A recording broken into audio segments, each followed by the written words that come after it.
እሺ የመጀመሪያ ስሜ ጽንፍነሽ ቀንሞስ፣ አሁን ተስሊም ቀንሞስ። ያደግኩት በኦርቶዶክስ እምነት ላይ ነው። ቤተክርስቲያን ነው ያደግኩት እና ከአንድ እስከ 10 ማለት ያስፈልጊ ከሆነ ኮሌጅ የሚድዋይፍ ነኝ። ደሴ ነው የተማርኩት። ከዚያ ወጥቼ መጀመሪያ እንደ ተምሬ እንደጨረስኩኝ ወደ ትዳር ነው የገባሁት። ትዳር ኦርቶዶክስ ነው ያገባሁት። ትንሿ ልጅ ቤተክርስቲያን ነው ያደገችው። በጣም ረባሽ ነች፣ ቤት ውስጥ አልቃሻ ነች እና ለአባቴ በጣም ተወዳጅ ነኝ። አባቴ አሁን በህይወት የለም። በቃ ቤተክርስቲያን ውስጥ ስለሚሄድ ቤተክርስቲያን በቃ ስለሚሄድ ወንድ ሆናል በነበረ ልጅ ምናምን ይባላል። ቤተክርስቲያን ውስጥ መዝሙር ክፍል ኃላፊና ግንኙነት ክፍል ኃላፊ ሆኜ ሰርቻለሁ፣ ቤተክርስቲያን ማለት ነው። ከዚያ ወጥቼ ያው ኮሌጅ ትገባለሽ። ኮሌጅ ደግሞ የግቢ ጉባኤ አባል ነበርኩኝ፣ ማህበረ ቅዱሳን ማለት ነው። እዚያ ውስጥ አሁንም ጸሐፊ የግቢ ጉባኤ ጸሐፊና መዝሙር ክፍል ሆኜ አገልግያለሁ ለ2 ዓመት ማለት ነው። እና በዚያን ሰዓት እስልምናን እውነት ለመናገር እምነት አይመስለኝም። ቤተክርስቲያን ያስተማሩን አላህ የሚባለው መካ መዲና 366 ጣዖታት አሉ። ከነዛ ውስጥ ትልቁ ያ ነው አላህ። እንደዛ የተማርኩትና አማምነው ያንን ነው። በቃ ጣዖት አምላኪያን ናቸው ብዬ ነበር የማስበው። እውነትንም ማወቅ አልፈልግም ማለቴ ቁርአን እፈራለሁ፣ መንካት አልፈልግም። ምክንያቱም የሆነ በቃ እንኳን ቁርአን አይደለም መስገጃቸውን ስቲል አልወደውም በቃ። እና እንደዛ ያልኩኝ ኖርኩኝ። ያገባሁት ልጅ ደግሞ ቤተክርስቲያን ላይ ብዙ አልነበረም፣ ግን ጎበዝ ነው፣ ስራ በጣም ይወዳል። እና ከዚያ በኋላ ቤተክርስቲያን አልሄድ ምናምን ይለኛል። ጾም አይጾምም፣ ጾም ካልጾምኩ ቁርስ አልሰራልህም፣ ቤተክርስቲያን ካልሄድክ ምናምን እያልኩኝ በጣም ረብሾ ነበርና ግን ከዚያ በኋላ በቃ ስራ ገባሁኝ። አጠር አድርጌ ልንገረው፣ ሌላውን ይቀርና እስልምና ላይ ማተኮር የተሻለ ነው ብዬ አስባለሁ። እና እንደ ልጅ ወልጃለሁኝ። ከዚያ በኋላ እዚህ ስራ ቦታ ጓደኞቼ ስለ እስልምና በቃ አለባበሴ ደግሞ ወደ ኋላ ልመልስ። አለባበሴ ሱሪ ነው የምለብሰው በፊት ላይ ያለበት ቦታ ደግሞ ሱሪ እንድለብስ አይፈቀድም እዚህ ቦታና እዚሁ ሲሆን ፒጃማ ቀሚስ ምናምን ለብሳለሁ፣ ሺቲ ማለት ነው። ስወጣ ያው ሱሪዎቼን ለብሳለሁኝ። እንደዚህ ያልኩኝ እስልምና ዝም ብሎ የሚስብሽ ነገር አለ እንደ አካባቢሽ ማለት ነው። አለባበሱ፣ ስርዓቱ፣ ጾማቸው፣ ስግደታቸው ስትለምጁ የሚስብሽ ነገር አለ አይደለ? ያ ነገር ይስበኛልና የሆነ ሰዓት ላይ በቃ አላህ ጀዛውን ይክፈል የሆነ ልጅ አለና እናንተ እምነታችሁ ትክክል አይደለም አልነው ጓደኛዬ ጋር ሆነ ማለት ነው። ከዛ ትክክል ካልሆነ አስልሙኝ እናንተ ክርስቲያን አድርጉኝ አለ። እሺ ምናምን ብለን ጀመርን። እሷ ጋር ሐፊዘል ቁርአን እናንተ ትክክል ከሆናችሁ እኔ ክርስቲያን ሆናለሁ ምናምን አለ። ሄድን። በቃ ስትሄጅ የሚስብሽ ነገር አለ፣ እየሳበሽ ትሄጃለሽ። እና ጓደኛዬ ፈራሁኝ ምናምን ብላ ቀረች። እኔ ግን ሄድኩ። ሲሄድ ግን አልሐምዱሊላህ ማለቴ እውነቱ እየገባኝ ሲመጣ መሸሽ ጀመርኩኝ። ትከራከሪያለሽ ግን ለራሴ ግን ሸሸው ጀመረ። በቃ እምነቱ የራሴ ትክክል ነው፣ የኔ ትክክል ነው። በቃ እንደገና ጸብ ከራሴ ጋር በቃ ለብዙ ወራቶች ከራሴ ጋር መጣላት ጀመርኩኝ። ማን በቃ አላምንም፣ በግድ አላምንም የምትይው ራስሽን አላምን። በቃ እስልምናን አላምንም። ትክክለኛው ክርስትና ሃይማኖት ነው፣ ኦርቶዶክስ ሃይማኖት ነው። ጓደኛዬ ደግሞ የልጄ ክርስትና እናት ናት። እና ተራራቅን ማለቴ ለማጥናት አልተመቸኝም። እምነቱን ለማጥናት ስላልተመቸኝ አንድ ቦታ ነው የምንኖረው። ያው ካምፕ በሚኖርበት ጤና ተቋሙ የራሱ መኖሪያ ቤት አለው፣ እዚያ ውስጥ ነው የምንኖረውና ያው ቤተሰብ ነን ሁላችንም። አንድ ተቋም ውስጥ ያለ ነው የጤና ባለሙያዎች ቤተሰብ ነን። እያልን ሄድኩኝ። ከዛ ብቻዬን በቃ ዱዓቲዩ ጸሎታቲዩ በቃ እግዚአብሔርም አላህም ማለት ፈራሁኝ። በቃ ሁለቱንም አንተ የፈጠርከኝ ጌታ በቃ እኔ ፈልግሃለሁ፣ ፈልገኝ ማለት ጀመርኩ። መጨረሻ ላይ በቃ ትዳሬን ባሌም አብሬ መስለም ነው የምፈልገው። ከዚህ አያምንልኝም ማለት ማመን አይፈልግም። በቃ አይደለም ምናምን ነገር እኔ ሙስሊም መሆን እፈልጋለሁ ብዬ ሳይሆን ኖርማሊ ዝም ብዬ ነው እንደዚህ የምለውና ጭራሽ እንትን ሊል አልቻለም። እና መጨረሻ ላይ በቃ ወሰንኩ። ውሳኔ መለያየት። እኔ በቃ ለቤተሰቦቼ እኔ መለያየት አለብኝ፣ ምክንያቱም እኔ አልወደውም። በቃ ፍቅር አልቋል። ቤተሰቦቹ አገዙኝ፣ ተለያየን። ከተለያየን በኋላ በቃ ማለት ተለያይተሽ ብትሰልሚ ኖርማሊ አይመለከተውም በሚለው ማለት ነው። ከዚያ በኋላ ደግሞ ወስበዋለሁ ብዬ ነበር ያሰብኩት። ሰለምኩኝ። ሳልሜ ግን ያው ዳበኩ ለብዙ ጊዜያት።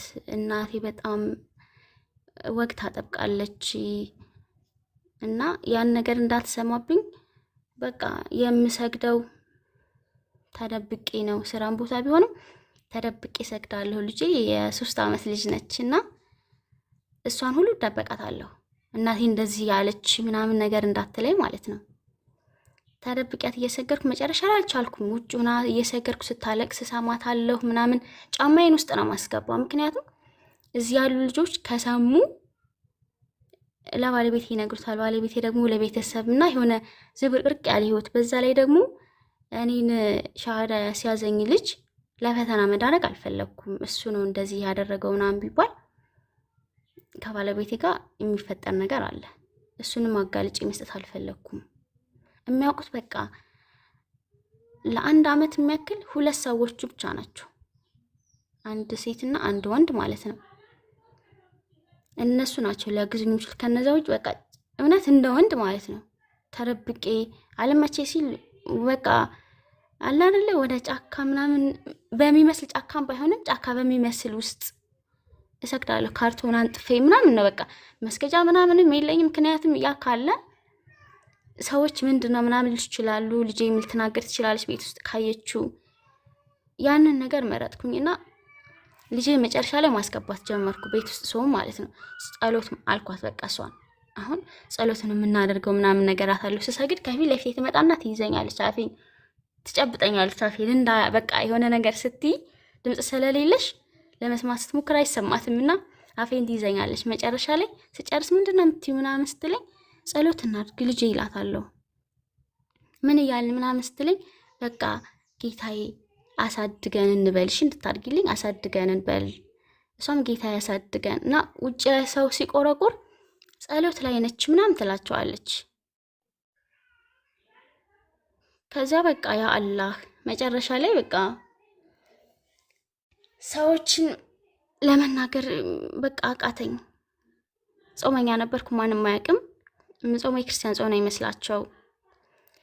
የማቀርበው ምንም ነገር አላቀርብም። ቴምር በእጄ ይዛለሁኝ። ማፍጠሪያ ሰዓት ምናምን ሲደርስ ቴምር በእጄ ይዤ እቀመጣለሁ። በቃ በር ዘጋለሁኝ።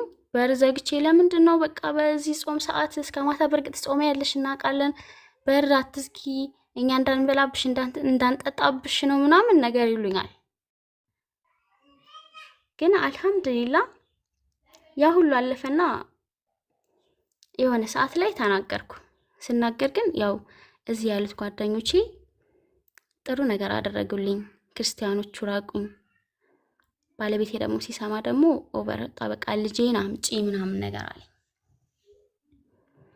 እሺ እኔ ልጄ ክርስቲያን ትሆናለች በቃ እናት አልኩት። ጥሩ አድርጌ ያሳድጋታለሁኝ። ስትፈልግ የፈለገችውን ምርጫ ትመርጣለች ምናምን ነገርና በቃ ለኔ ተዋል፣ እሷ ለኔ ተውልኝ። እሺ ትሄዳለች። አባቷ ግን አክቷ እንደ ሙስሊም ነው። ያው እኔ ጋር አለች አይደለ መስቀል ይታሰርላታል። ስትመጣ ደግሞ አልፈልግም ምናምን ብላ ሌላ ሰው ነው የሚያወልቅባት። እዚህ በጥሰው ይጥሉባታል ምናምንና እሱ ያስርላታል። እሷ እዚህ መታ በቃ የአካባቢ ሙስሊም አካባቢ ነው። አልሐምዱሊላህ ደስ ይላል። በዚህ ነገር በቃ አላህ ይጨምርላቸው አካባቢ ያሉ ሰዎችን ማለት ነው። ሲስተሬ ሰማችና በቃ አለቀሰች። እውነት ሰልመሻል? እርግጠኛ ነሽ ሰልመሻል? ልመናቸው ምናምን አለች። ማን ነገረሽ ምናምን ነገር አልኳት። በቃ ለእናቴ ግን አትንገሪብኝ፣ እናቴ አትስማ። እናቴ ከሰማች ከህይወቷ ታስወጣኛለች ማለት ያው እናት ነች ባትቆርጥም ግን በቃ ናፍቆት የሚባል ነገር አለ። እናቴ አባቴ በህይወት ስለሌለ እናቴ ነች ያሳደገችኝና እንድከፋት አልፈልግም፣ ሀቅም ስላለብኝ ማለት ነው። እሷንም አላህ ይስጣት። ትላንትም ያየች ነበረ ገስት ላይ ሆኜና ኢንቦክስ እያደረገችልኝ ነበረ። በዚህ አጋጣሚ መጨረሻው መልዕክት አስተላልፍላታለሁ ለሷ ማለት ነው። እናቴን በቃ አሁን ህማማት ላይ ነው የሰማችሁ። ጭራሽ ላናግርሽ አልፈልግም፣ በቃ ልጅ አይደለሽም፣ ብሞት ቀብሬ እንዳትቆሚበት፣ ሞቺ ቀብርሽ አልቆምም።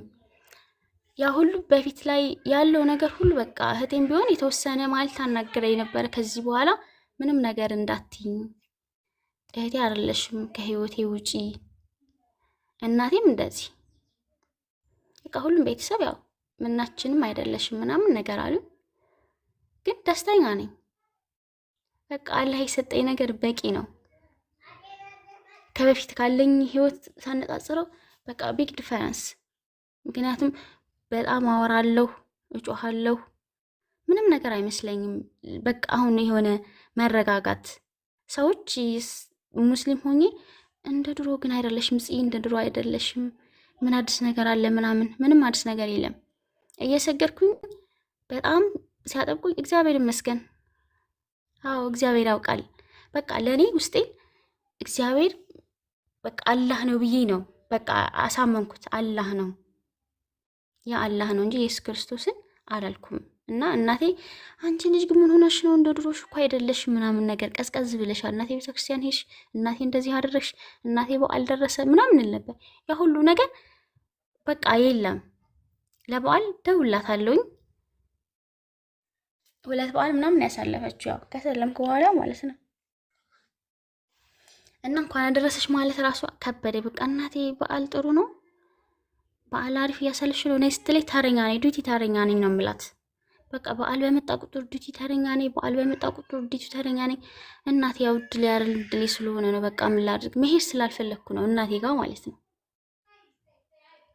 አሁን ላይ ይሄን ነገር ስትሰማ ደግሞ በቃ ልጅ አይደለሽም አለችኝ። ብትለኝ ያው ልጇ ነኝ፣ እናት ናት፣ ምንም ብትለኝም አይከፋኝም። በቃ ትናፍቀኛለች የሆነ አላ ድሮ ከማስብላት በላይ የሆነ እናትነቷ በቃ ሙስሊም ስትሆኚ የሚሰማኝ ስሜት አለ። እውነት በቃ የእናት ሀቅ የሚገባኝ አሁን ላይ ነው። በቃ ምንም ነገር እናቴን ማለት አልፈልግም። እናት እናት ናት። ሁሉም ልጅ እናቱ ልክ እንደሚወደው እኔም እናቴን በጣም እወዳታለሁ። አንዳንዴም ደግሞ ትለይብኛለች፣ ምክንያቱም በጣም ጀግና ነች። ያ ነገር ሁሉ ይረብሻል። እስኪ ጥያቄ ካላችሁ ጠይቁኝ።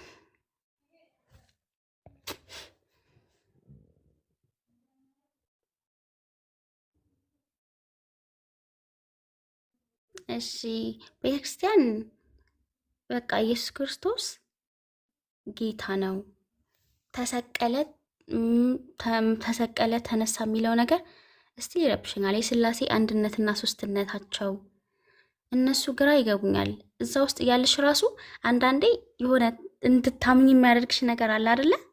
በቃ እውነት ይሁን ውሸቱን ሳይገባሽ አዎ ስላሴ አንድም ሶስትም ናቸው፣ አንድነታቸው ሶስትነታቸው በምን ይገለጣል ምናምን ስትይ የሚያስተምርሽ ነገር አለና ያንን ተቀብለሽ ትኖሪያለሽ። ከዚያ ደግሞ ስዕላት፣ አሁን ስዕላት አሉ፣ የእነሱ ስዕላት እንዴት በቃ ሚካኤል ይሳላል፣ ገብርኤል ይሳላል። ስለዚህ ለዛ እንሰግዳለን አይደል? ሁላችንም ከክርስትና በተለይ ኦርቶዶክስ ላይ ስዕላትን በቃ የእውነት ተንከባክበን ቤተክርስቲያን ስንሄድ እኔ ስዕል አድኖ በነጠላይ ነው የምጠርገው ካለኝ ፍቅር የተነሳ ማለት ነው። እና ያለኝ ክብር ነው በቃ አለ አይደለ? የእውነት አሁን ላይ ሁኜ የሆነ ጌታን እረስቸው ነበር እንደ ያኔ እንዴት ወደዚህ ግን ሳበኝ፣ እንዴት ወደዚህ ግን አመጣኝ ምናምን ብዬ አስባለሁኝ። እና በቃ ያኔ ሳበኝ እውነት ጌታ አይደለም፣ በቃ ኢየሱስ ክርስቶስ ጌታ አይደለም። በዛ ላይ ደግሞ የአባታችን ኢብራሂም አለይሂ ሰላም የእሳቸው ታሪክ ሞር በጣም ይስበኝ ነበርና ክርስትና ላይ አንድ ሚስት አለችው፣ ሁለተኛ ሚስቱ አጋር ሚስት አይደለችም፣ የወለደችው ልጅ ደግሞ ድቃላ ነውና ነፍሰ ጡር ሆኖ ቤታቸውን ይረብሽ ነበረ። ያን ነው የተማርኩት። አው አጋር ሳራ ፈቀደችለት፣ ወደ አጋር እንድገባ ፈቀደችለት። ከተረገዘ በኋላ እኮ የአብርሃም ቤት ተበጠበጠ ተብዬ ነው የተማርኩት።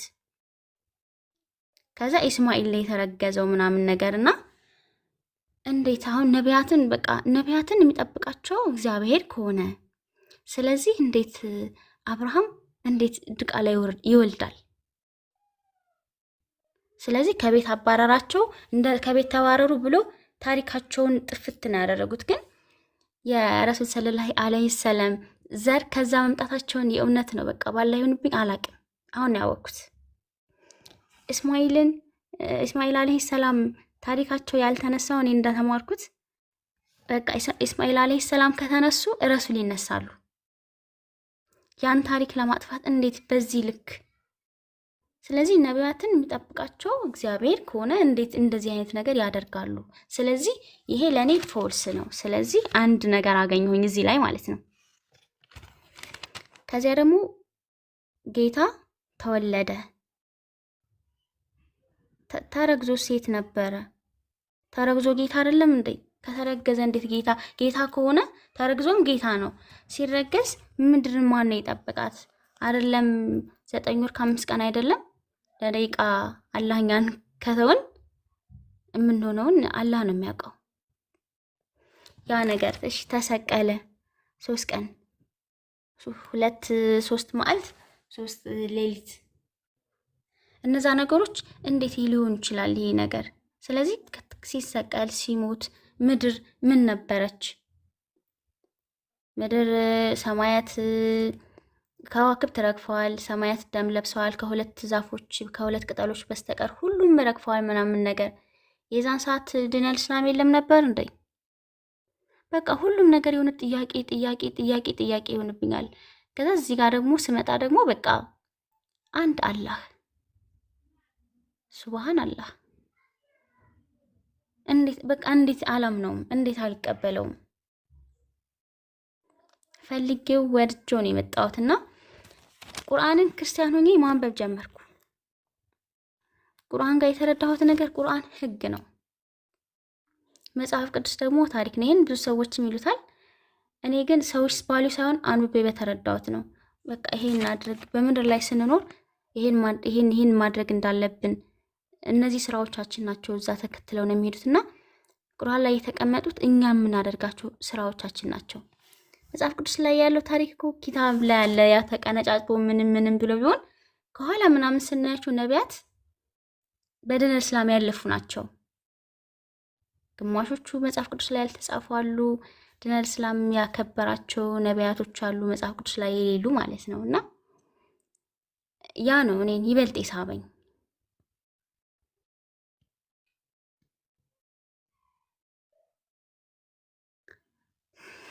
መልቀቁ የቀለለኝ ኢሳ አለይሂ ሰላምን ቁርአን ነው እንደው ይበልጥ ያከበራቸው። በቃ የሚገባቸውን ቦታ ነው የሰጣቸው። መጽሐፍ ቅዱስ ላይ የእውነት በቃ ተሰቀለ። በእርግጥ ከባድ ነው አዲስ፣ በጣም ይከብዳል ማለት እውነት በቃ ክርስትና ሃይማኖት እውነት በሆነ ብዬ ተመኝቻለሁ። እውነት ነው በላይ ጌታ እውነት ነው። በቃ እኔ ከክርስትና ሃይማኖት መውጣት አልፈልግም። ያለሁበት ሃይማኖት እውነት ነው። ለራሴ የራሱ የሆነ የግል ሃይማኖት አለ አይደለ? በቃ ስዕል የለም፣ ስዕል በቃ ከዚህ በኋላ ስዕል እኔ ጋር የለም ብዬ ስዕሎቼን አስወገድኩ፣ ክርስቲያኑኜ ማለት ነው። ስለዚህ አንዱ ጌታ በቃ ኢየሱስ ክርስቶስ ጌታ ነው ብዬ ለራሴ አመንኩኝ። ስዕል የለም፣ በቃ ለኛ ተሰቅሎልናል፣ ድህነትን ሰጥቶናል። በቃ ይሄ ድህነትን ሰጥቶናል፣ ድኛለሁኝ ብዬ አመንኩኝ። አዎ ክርስቲያን ነኝ። ስዕል ግን የለም። ቅዱሳን አሁን ገዳማት እንደዚህ አባቶች ቅዱሳን አባቶች አለ አይደለ? እነሱም የሆነ የራሳቸው ታሪክ አላቸው። አሁን እንደዚህ ደሴ ላይ ምናምን ብንሄድ ንጉስ ሚካኤል ከኋላ የነበራቸው ታሪክ አለና በክርስትና ሃይማኖት ጥሩ ነገራቸውን እኔ ሰምቼ ነው ያደኩትና ታሪክ ላይ ደግሞ ስትሰሚ ደግሞ በእስልምና ሃይማኖት ብዙ ደሴ ላይ ያለቋሉ በአፄ ዮሐንስ ዘመን ማለት ነው። እነዛ እልፍ በቃ ወሎ ላይ በጣም ተጨፍጭፈዋል፣ በግፍ ነው የተገደሉት። ያን ነገር እንደዚህ ገደሉ ምናምን በጭራሽ ተብለን ቤተክርስቲያን አልተማርንም። ታሪክ ግን ይህን ነገር ግን ታሪክ አይረሳም። ስለዚህ እነዛ በቃ በራሳቸው ያደረጉትን በንግስና ዘመናቸው ጥሩ ጥሩ ያደረጉትን ነገር ይጻፍና ቅዱሳን ናቸው ምናምን ተብሎ ይቀመጣል። ስለዚህ ያንን አምነን ተቀብለን አዎ ቅዱስ ናቸው ምናምን እያለን እንኖራለን። ግን ታሪክ አይረሳም ይሄን ነገር እና መልቀቅ እኔ ይዤው ነው የመጣሁት ነው ያልኩት። በቃ ኢየሱስ ክርስቶስ ጌታ አይደለም ነብይ ነው። ግን ነብይነቱን ይበልጥ አለ አይደለ ለድንግል ማርያም ፎቶዋን ምናምን ነገር እንደዚህ ስዕል አይቼ ማለት ነው ድንግል ማርያም ልክ እንደምትሰማኝ ማለት ነው ይሄ አንቺ አይደለሽም፣ ይሄ አንቺ አይደለሽም፣ ይሄ አንቺን አይወክልም፣ አንቺ ንጽሕት ነሽ፣ ቅድስት ነሽ፣ ይሄን አምናለሁኝ፣ አንቺ የሚገባሽ ይሄ አይደለም፣ በስዕል አማልጅኝ ብለን በቃ እመቤቴ አንቺ ታውቂያለሽ፣ ድንግል ማርያም አንቺ ታውቂያለሽ ብለን ተስለን ምናምን ብለን ነው ከቤት የምንወጣው። የመንገዴ መሪ ፋና ወጊ ምናምን እያልናት እናወራታለን ማለት ልክ እንደምትሰማ ማለት ነው። ይሄ አንቺ አይደለሽም፣ እስካሁን ላደረግኩት ነገር በቃ ይቅርታ። ሁሉንም በቃ መላእክቶችንም መላእክቶችንም ስዕላቸውን አይና የቅዱስ ገብርኤል ክንፍ ከአድማስ እስከ አድማስ ይሞላል። በዚህ በጠባብዬ ወረቀት ተስሎ እንዴት ነው ያንተ ስዕል እዚህ ጋር ይተሳል? እንዴት ነው መንፈስ ሊሳል የሚችለው? መንፈስ ነው አይታዩም ከተባለ በስዕል እንዴት ይሄ ነገር እና ከዚህ አንጻር እኔ መውጣት ቢከብደኝም ከብዙ ቆይታ በኋላ ነው የወጣሁት። እኔ ቆይቻለሁ እዛ ውስጥ አንደኛ ትዳር የሚባለው ነገርም ስላለ አብሬ መምጣትም ስለፈለኩኝ ያንን ነገር ለማስኬድ የተወሰኑ ነገሮችን ግልጽ አድርጌ አላወራም።